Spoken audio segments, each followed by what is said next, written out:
এক বাটি নারকেল নিয়েছি, কোরানো নারকেল। আর তাছাড়া আমি এখানে তিলটা ভেজে নিব।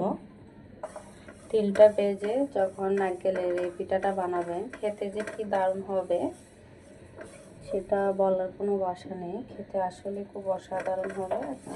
তিল থেকে যখন একটা সুন্দর একটা স্মেল বের হবে, তখন আপনার বুঝতে হবে যে তিলটা হয়ে গেছে। আবার বেশি ফুটতে যাবেন না, তাহলে তিতা হয়ে যাবে, খেতে ভালো লাগবে না।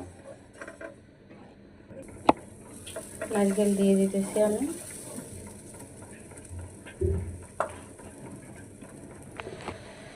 নারকেলে দারচিনি ভেঙে দিলাম। চাইলে আপনারা এলাচও দিতে পারেন, যার যেরকম পছন্দ দিয়ে দিব। চিনিটা আমি আমার পরিমাণ মতো দিতেছি, আপনারা আপনাদের পরিমাণ মতো দিতে পারেন। আমি যতটুকু চিনি পছন্দ করি, আমি লাগলে আবারও দিব, কারণ মিষ্টি বুঝে দিতে হবে। আর এমনিতেও সচরাচর নারকেলের পিঠে মিষ্টি না হলে ভালো লাগে না, মিষ্টি হতে হয়।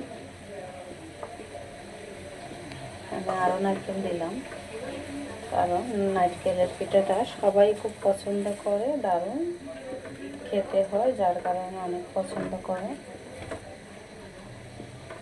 তা আমি এখানে নারকেলের যে পানিটা ছিল, আর পানিটা অনেক মিষ্টি ছিল, এই পানিটা এখানে অ্যাড করে দিয়েছি। চিনিটাও গলে যাবে সুন্দর করে, আর নারকেলটাও সুন্দর কালার চলে আসবে।